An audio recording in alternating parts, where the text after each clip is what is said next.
Hello, and thank you for having me. I'm really excited to be with the Romanian Oracle user group for the first time, I think, and I will speak a little bit about utPL. One second. Someone is calling.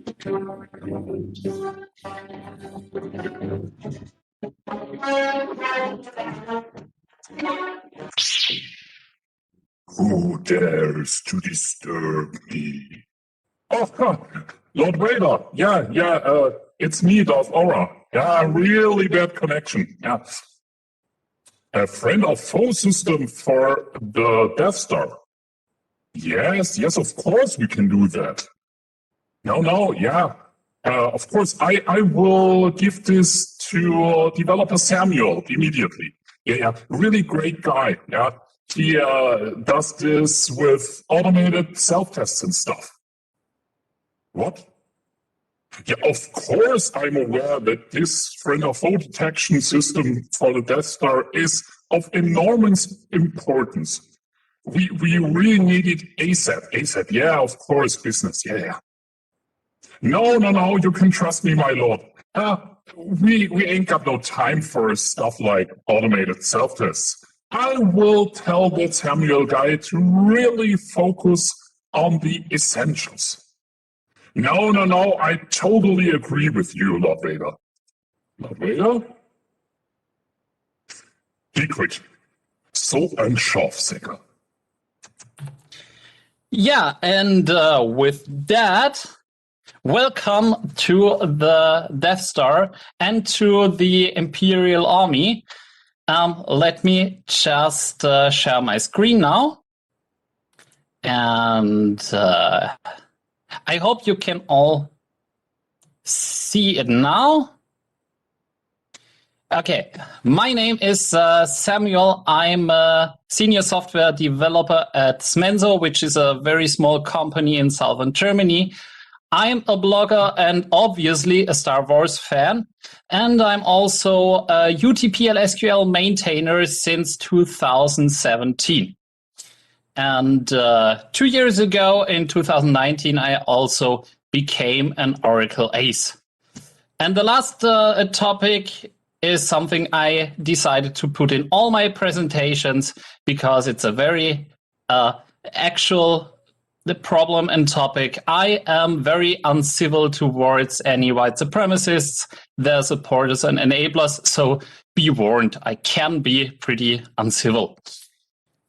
So, but if you wonder where I am from, I'm from Europe and more precisely from Germany, even more precisely from southern Germany, pretty much here in my little Sith hideout at the gates of the Black Forest. But all of this doesn't really matter because we ain't got no time for introductions and stuff because we need a friend of foe detection system for the Death Star.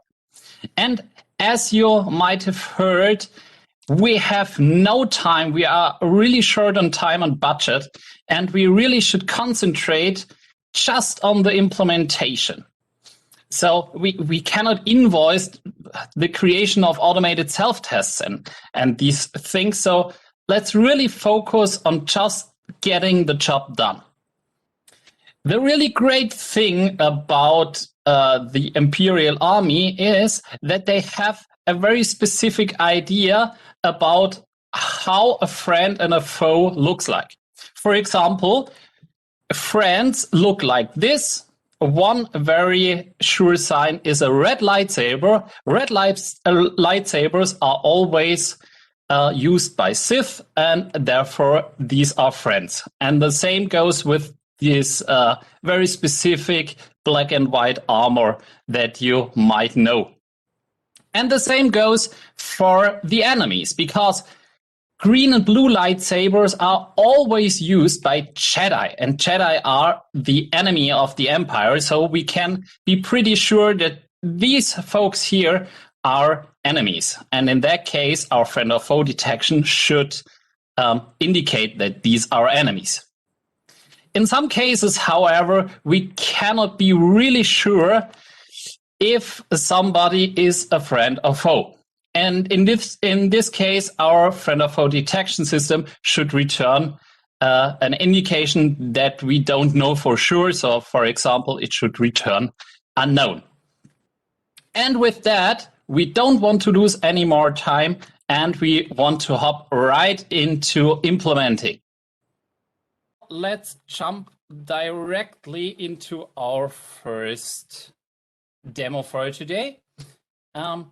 Again, here are the rules we should implement for the friend or foe detection system. And we get one thing that will help us. We have a type, a PLSQL type, which collects all the information we need. For example, the weapon type, the weapon color, cloth type, and cloth color. Here are the rules. We will start with the most simple of the rules, which is the lightsaber color. And of course, I started with something here. Let me put this just away. We will need that later. So we start with a simple package, desktop security, have a function. And now let's start implementing that. And we cannot afford any tests, so let's just write that straight. If I person data weapon type is lightsaber and I person data weapon color is red, then of course we return friend. Okay, let's compile that. And we did compile that, and yeah, great. So we implemented our first functionality, but I don't know. Maybe we should check if we really did implement that. So how can we check that? Maybe we can issue a select, right? So let's select, how is it called? Desktop security, friend or foe. I'm so glad I have IntelliSense in this editor, because I would mistype anything. And what we can do now is just fill in such a person appearance object with the values we need. For example, lightsaber and red, and the other two don't matter at the moment. So now we need just one from dual. And let's call that, and it returns Fred. Great so far. So we just implemented our first bit of functionality. And what was it? If we say blue, then it should work. Yes, of course, it doesn't work. So let's go back to our implementation and put in our second if clause, if person data weapon type gleich lightsaber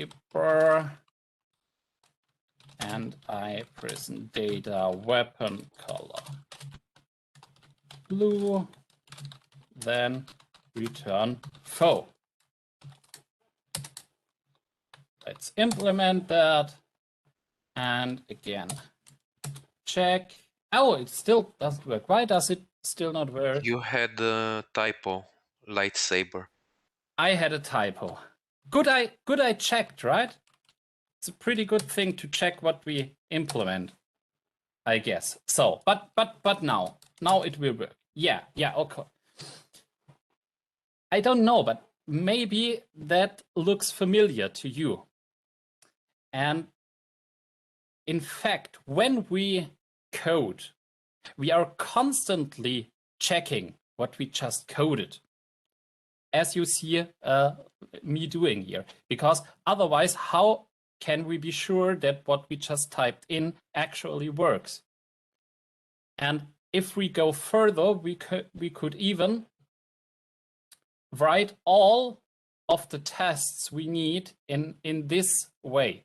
So we could add here a huge SQL statement with union all, which just checks all the rules that we have.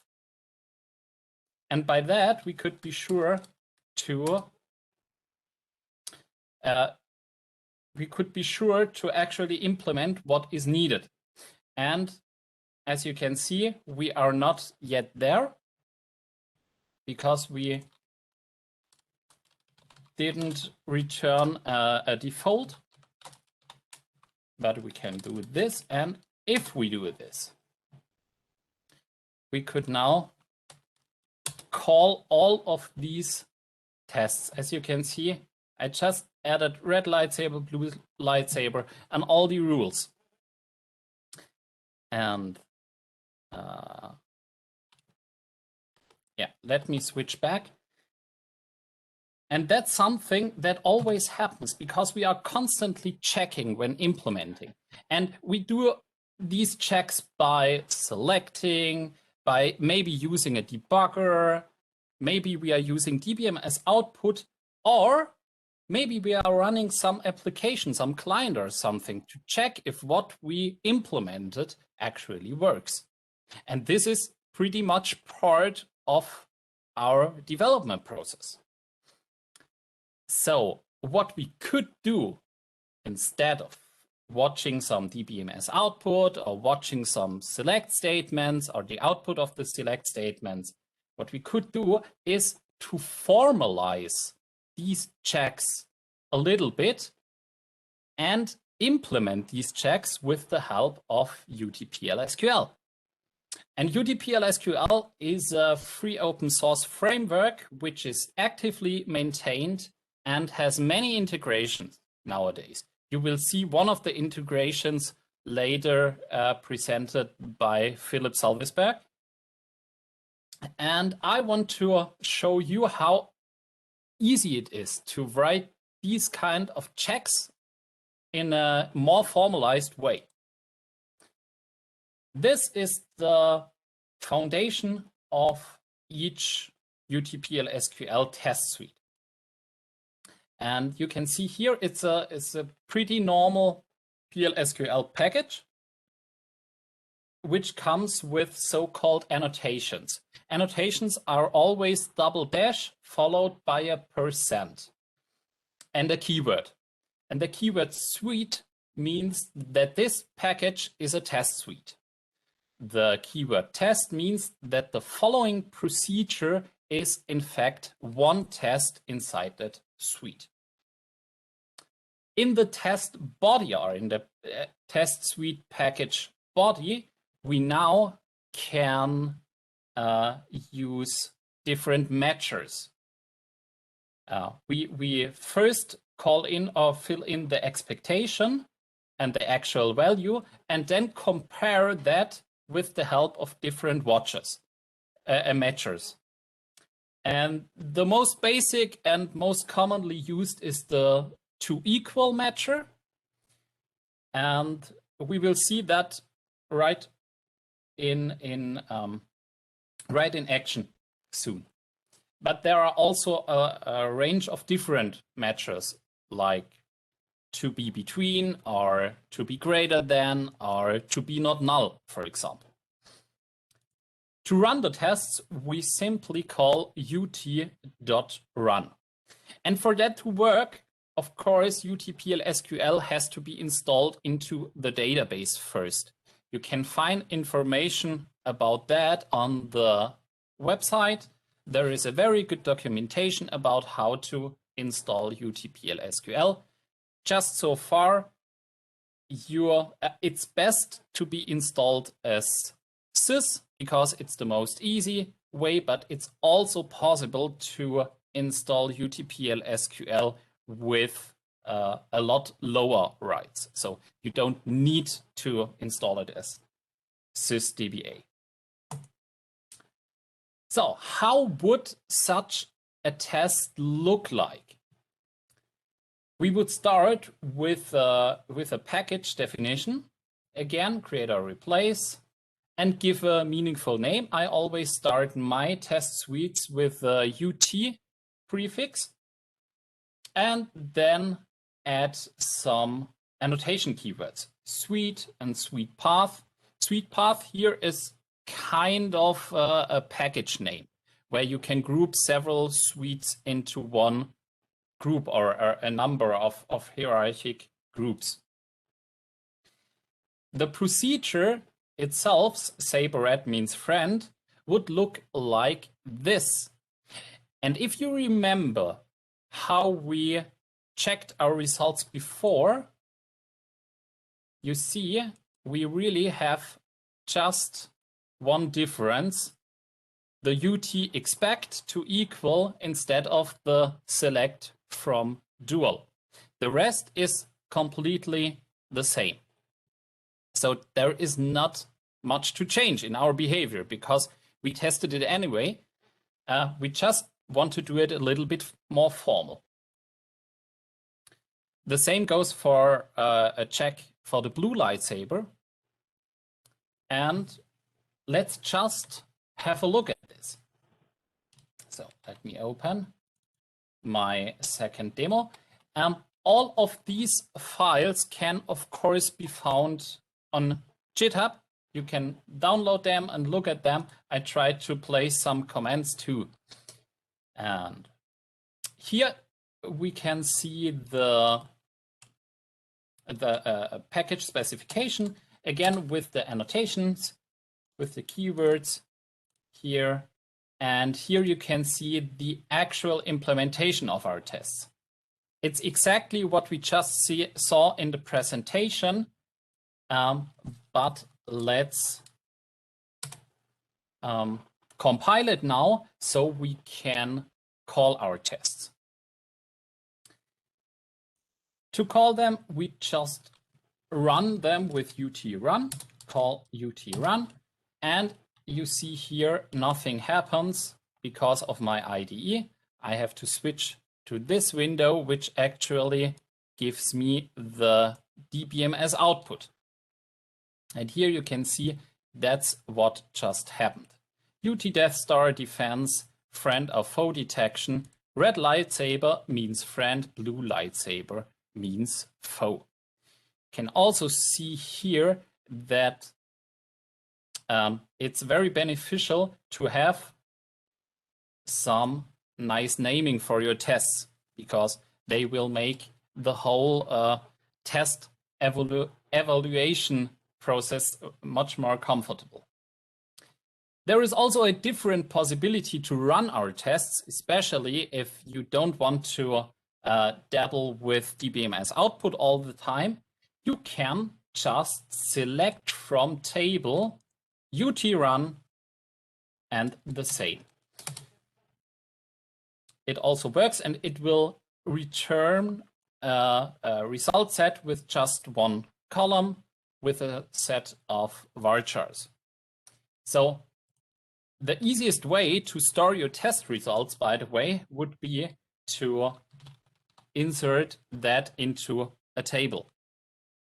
So that's your most basic archiving process for utPLSQL tests or test runs. So now let's add some more tests and let's add some ropes. I like ropes, as you might have guessed. And we just add here some new tests. Again, with the test annotation, we compile that. And I will switch a little bit down to the actual implementation. And what you can see here, it's really just the same as before. We start with UT expect, put in the actual value, which is the result of our friend or foe functionality, and compare that to some expected outcome. And we do this for all the rope examples, also unknown here. So let's call our tests again. And what you can see now is that we have one of the new immediately passing. Of course, because we said faux is our default answer to anything, and the other two tests are failing. And you will even get a very clear information about what failed, what was the problem, and where in the test you will find this failed assertion.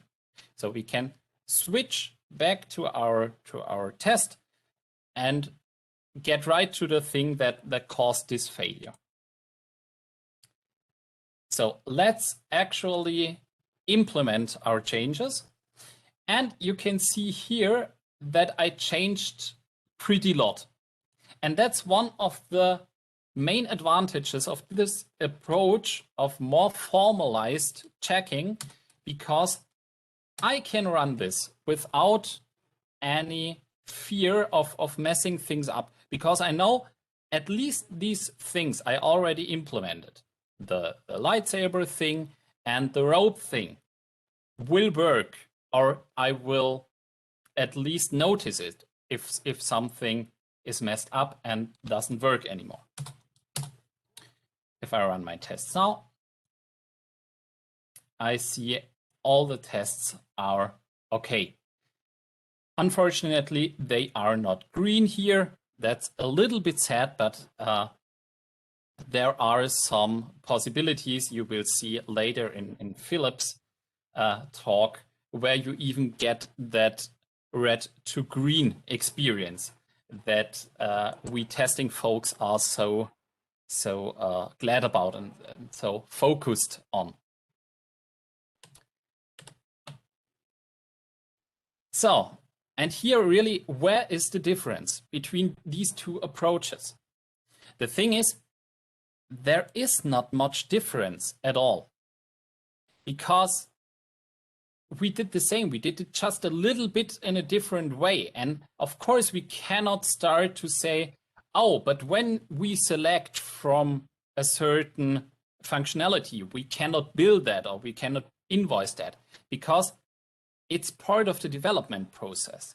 And that is my first main message here in this talk. The creation of software and unit tests is as inseparable as programming and debugging. It's really the same thing. It's just in a different way, in a little bit more formalized way. So let's talk a little bit about what a test really is. And to find out what a test really is, we need to talk about what functionality is. And functionality in software development is always the transformation from input into output, always. So if we want to write a test, we have to control the input, run the transformation, and check the output against some predefined values or against some constraints or something. That's really what a test is. We control the input, make the transformation, and check the output. And if you want to get started with automated tests or unit tests, always look for deterministic functions, because they are usually very easy to test and therefore a pretty good starting point. We already see that with our friend of foe detection. That was a deterministic function, and therefore it's pretty easy to test. Oh, I just got an email from you know who. We need a package which returns a welcome message based on the active defense mode of the Death Star. ASAP, what else? The message also depends on that new friend of foe detection I told you to implement. Check attachment for details. Darth Aura. Or should I say? Darth Aura. Okay.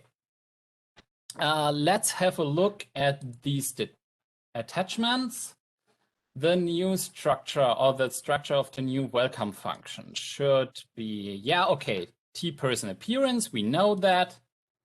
The friend or foe detection, right? And there seems to be some table called DevStar protocols and a table which holds the active protocol, okay? And we should output some welcome message from that. Okay, so far so good. Okay, but that defense mode, that is actually state. That's inside the database. And I don't know who already read a little bit about unit testing and stuff and came across this statement. Mock out external services and state. 1 second, let me. Mock out all external services and state.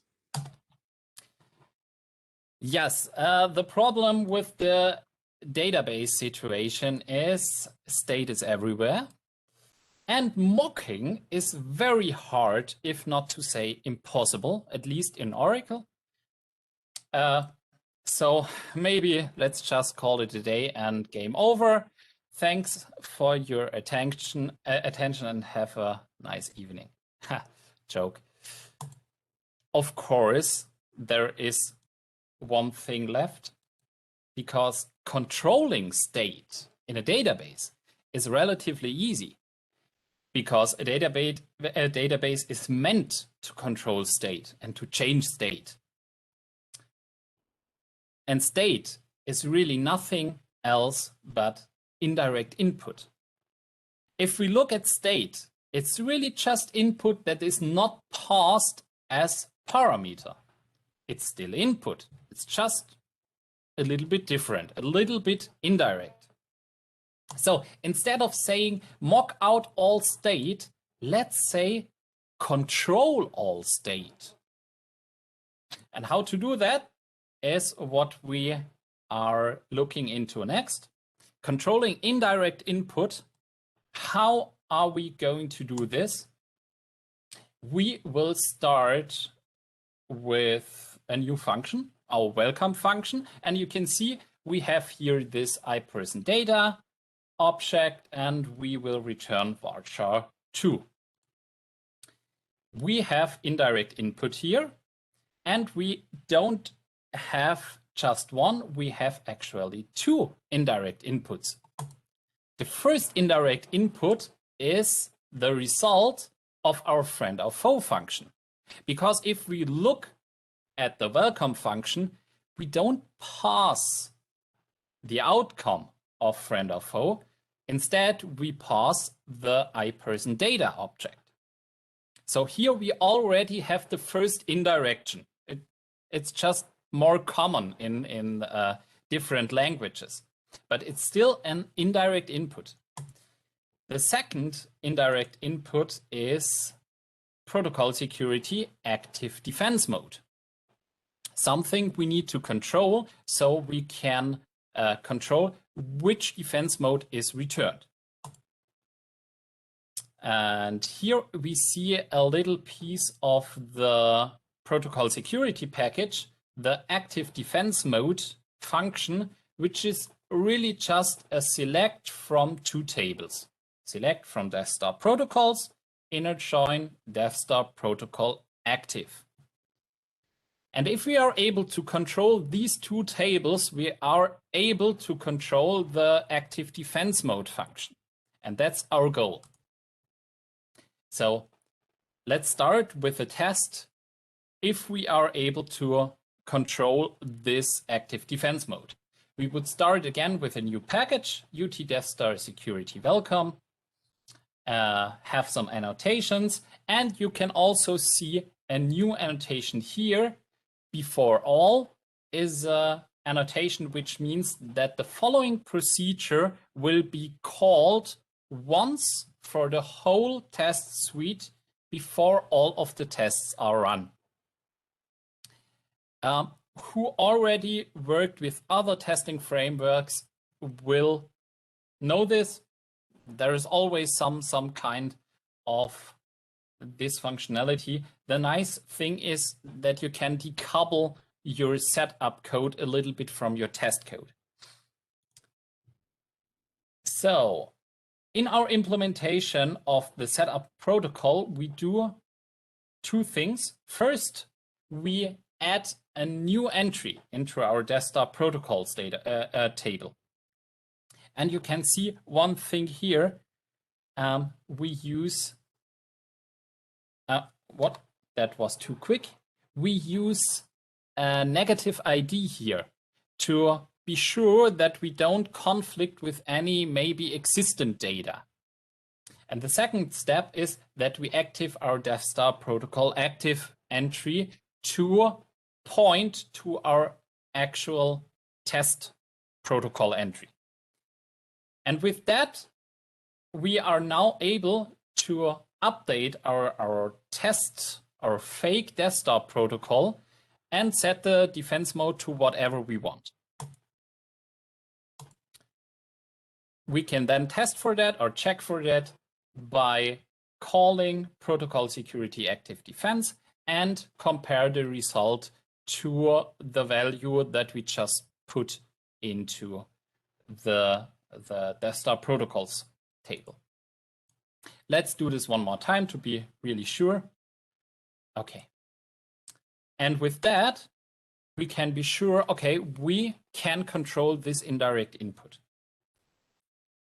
All of that doesn't take really long.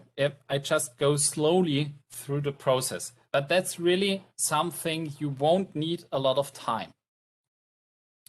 And with those two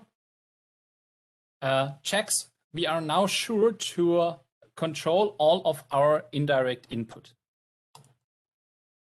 Yeah, task achieved. And these are our two helpers that we can use to control our indirect input, insert and update. We can use them, and the nice thing is that utPLSQL will automatically put them into the team transaction and roll all of these changes back after the test run. So now that we have solved this indirect input problem, let's talk about inputs. We already know the friend or foe input, and we also have a set of defense mode inputs. Be kind, be suspicious, and shoot first, ask later, which is the most important defense mode, obviously. And from these inputs, we can create a set of expected outputs. Be kind, foe, die, rebel, scum, you already get it. Yeah, and sometimes if you implement new functionality, it's pretty helpful to think about this output matrix that you have. Because we remember each functionality is the transformation from input into output. There is also a very important lesson in this. The more you can limit your input or inputs, the easier it is to control the outputs, which is quite obvious if you start creating these kind of matrices. But let's get serious now, and I will try to speed up a little bit. We start with a new package, and you can see all of this also in the demo scripts. It's just a little bit easier to highlight parts when it's in the presentation. Therefore, I did it in the presentation. This is the first part of our testing package, utDevStar Security Welcome. And you can see a new annotation here, which is context. And the context is really just a suite inside a suite. It can also hold its own context-wide annotations. For example, you see here a second before all annotation, which is only called once for the context. It can also be run separately, and contexts can be nested. So you can create a context inside a context inside a context if you want to. So let's look into this setup method, which is really what we did before. We control our indirect input and say, okay, be kind. And then again, everything is as we already did it before. We expect, we call the function under test, which is our welcome function. And there is one thing which is a little bit special, which is this G friend appearance. And this is how we control the other indirect input. And that we create a certain element of T-person appearance that we know will lead to a certain outcome. For example, a red lightsaber will always be considered an enemy, always. And we do the same for the other tests too. And that's our first implementation of these 3 tests. So we had 3 tests for the, let me go back. We had 3 tests for the be kind situation. Now we do the same with the be suspicious situation. And we do the same with the shoot first, ask later situation.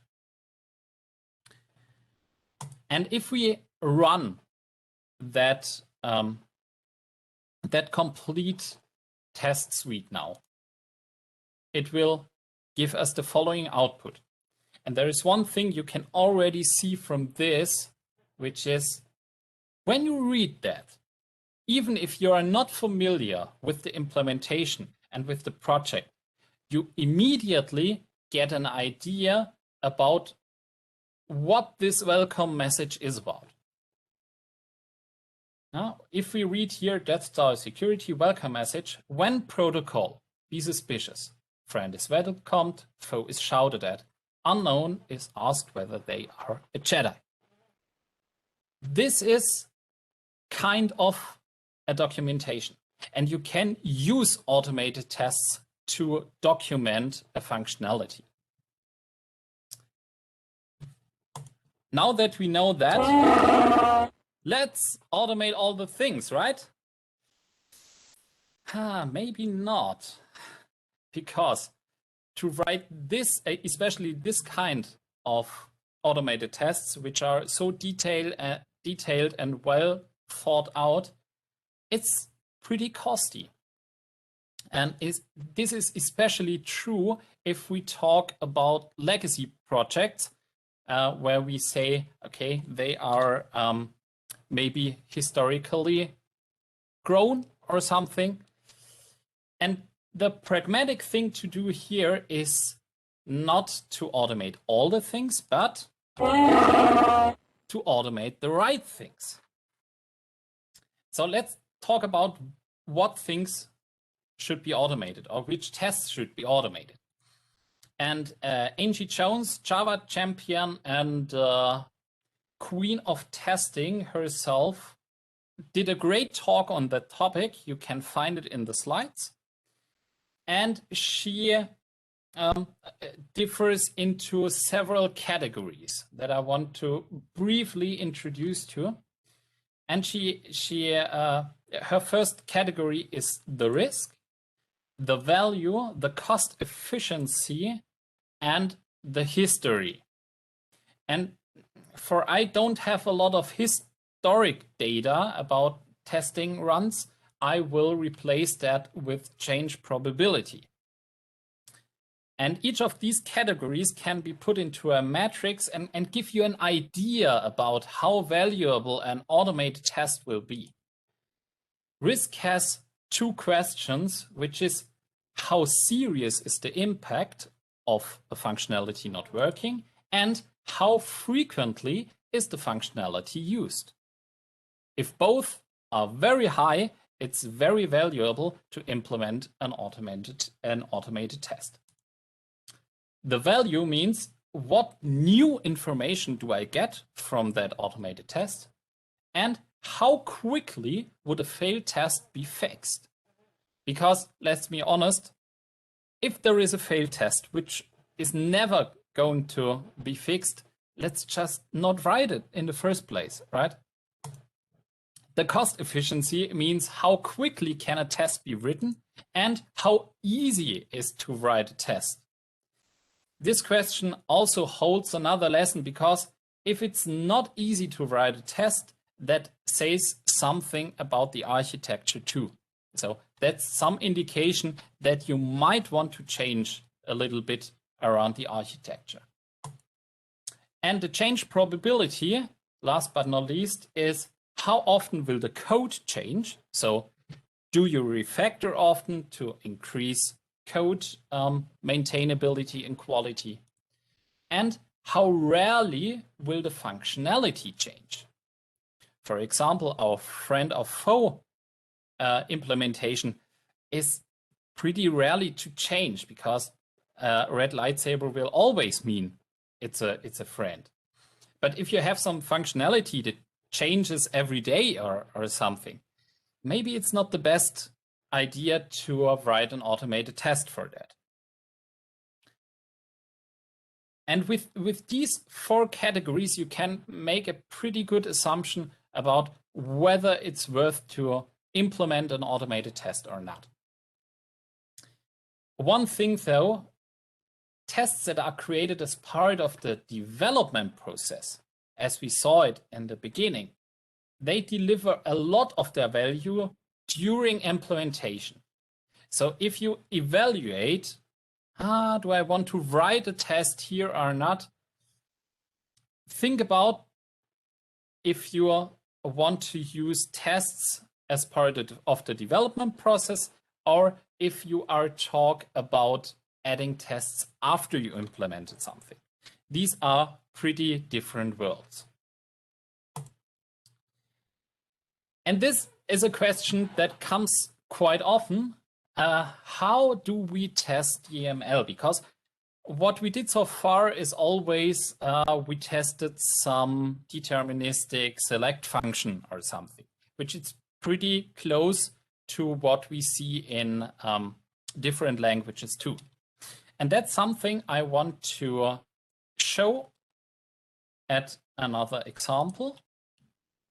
So I think I need to at least implement my welcome message, so I can jump to my 3.1 demo. Let's assume that we have a table which is called Death Star visitors. And they are put into this table by some external application or something.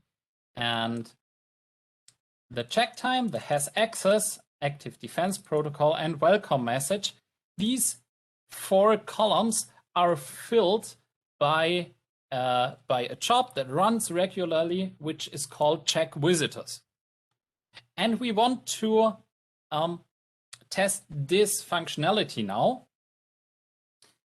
which really goes through all the Death Star visitors which are not yet checked, and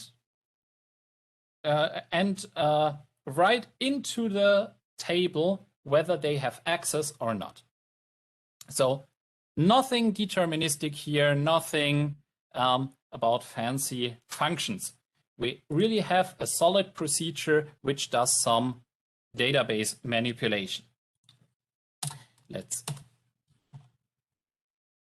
compile that and compile that. We can also have a quick look at the implementation. This is pretty basic. Don't do this in production, please, especially not the looping stuff. There are better ways to do this, but it's easy to understand. How would we approach this? Let's remember, what is a functionality? A functionality is the transformation of input into output. So our first question when we test something would be, where is my input and where is my output? And the answer here is, my input is Death Star visitors. and my output is also Death Star visitors. And as we can use a parameter, we can also use a table or something, or the contents of a table as input. So let's start with a new test package. UT visitor security, before all, we already know that. And we plan to have two tests. Friendly visitors get access and enemy get no access. So this is our body. And let me first talk about the setup protocol. It's pretty much the same that we already used before. We insert a new thing into Death Star protocols to control our active defense protocol functionality. We also have a procedure setup visitor here, which really just inserts into the Death Star visitors table with a weapon type and a weapon color, because the other two are not needed for this test right here. And then we come to the test itself. And every test, or usually a test, consists of three different phases. One is the arrange phase, which means I create the environment I need for this test or this check to run. In that, we call the setup visitor with a red lightsaber. So we put in a new value into Death Star visitors. And one thing I always do nowadays is I don't work with that. I always use constants instead, because it makes the test code much more readable. And the second part of each test is the act, so where the action happens. This is really just, we call check visitors. And the third phase or third part is the assertion phase. In that, we select from the Death Star visitors with our ID that we controlled up here. And then we check if our access is 1, as expected. If the active defense protocol that was used is be kind. And here you can see a different matcher, if our check time is between our starting time and right now. And that's one of the beauties of utPLSQL, because you can compare all the data types, or nearly all the data types. You can compare dates, you can compare timestamps, strings, you can even compare CLOPs and stuff. So this is our first test, and our second test is basically the same, just with a different expectation. So again, not really difficult to do that. And if we run that test, we are now pretty sure that everything about this data manipulation works. And of course, this is again a pretty basic and pretty simple example. But if you start writing your automated tests, it's really always about where is my input, where is my output. And if you can define these two things, it gets much easier to test them and to automatically test them. Yeah, I took a little bit longer than I thought. So let's skip the DDL part. Just one sentence about that. You are also able to test data definition with utPLSQL. One thing to remember is to that you have commits in these cases, so you will have to deal with the cleanup yourself. So if you add test data and you have some DDL with the implicit commits, you will have to clean up yourself after each test. There are also, I think, blog posts about it on my blog. There are also the examples. Maybe if we have a little bit of time later, I can also hop into an example about how to test data definition. But for now, I would like to skip it and immediately hop to the questions or to my last slide where you see also all the different links that are helpful when you want to get started with utPLSQL. And also, if you want to have stickers, tell me, write me, tell me how you use utPLSQL, and I will send them to you. Thank you very much, and pew pew.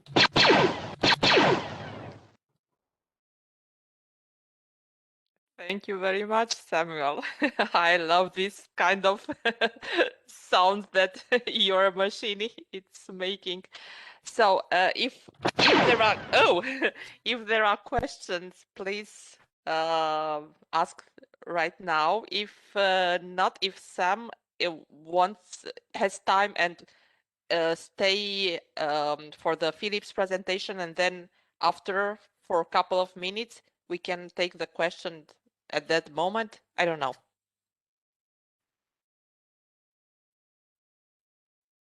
So Sam, can you stay longer? Yes, I might be away from keyboard for a couple of minutes, but I will join later again. So in about maybe 10 minutes or something. Okay, so perfect. I will be here until 18:30, which is your 19:30, I guess. So there is a question right now in the chat. In our case testing is responsibility of a third party and not developers. How we convince management? Haha. Yeah. So let me ask you a question. Is it also the responsibility of a third party to run these select statements or to look at the output of DBM as output or to run a debugger? Because if not, maybe then it's in fact your responsibility to write unit tests at least. In the way that I showed in the beginning. Because writing unit tests, and this is really only true for unit tests, which are very close to the implementation. They are a development process or a development tool. And I don't think that your management tells you how you name your variables or whether you use a view or a materialized view, because these are things that you as developer are best to decide. So your management also has no say if you start using utPLSQL for unit tests, because they are part of the development process. Now, I want to shift that distinction between testing and developing a little bit. And of course, there is more to that question, because developers won't make dedicated testers and dedicated quality people unnecessary.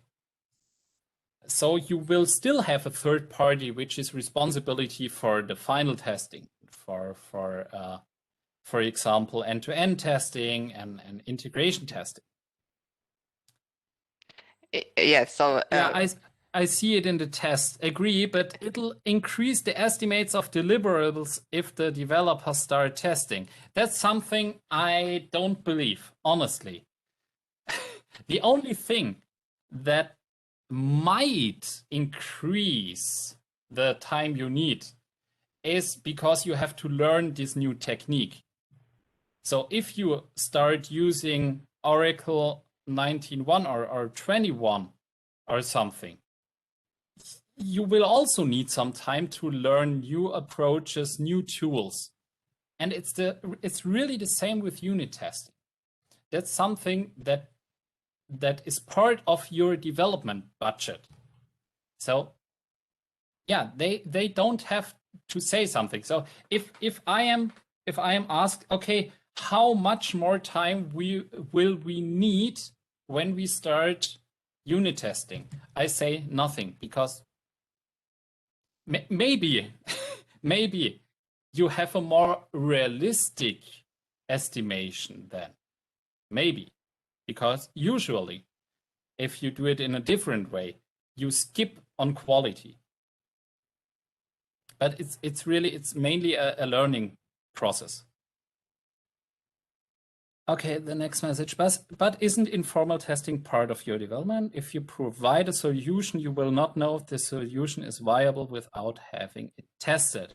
Yes, that's exactly my point, that to some degree you are responsible to deliver working software. And unit testing is one possible approach to achieve that, one development process.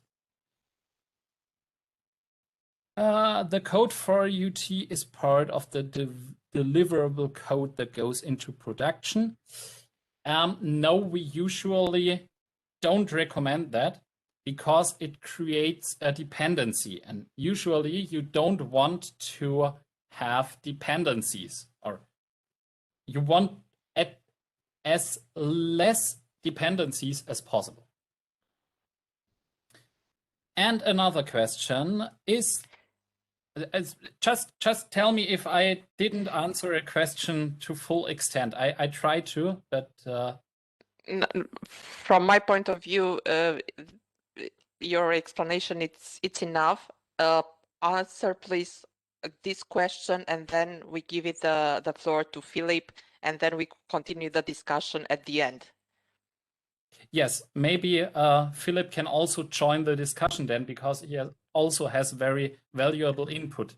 I remember right. our discussion about exactly these topics some months ago. Yeah, exactly. Is utPLSQL based only on PLSQL? Works on any database version edition? Yes, it is based only on PLSQL, and it works from Oracle 11 up to 21, I think. I'm not sure. I think 21 is not yet tested. Works. But works. Okay, Philip say it works. Okay. Okay, thank you so much, Samuel, for the presentation, for the funny part of the presentation. I really enjoyed the whole presentation, not only the funny part. And please join us later when you have time.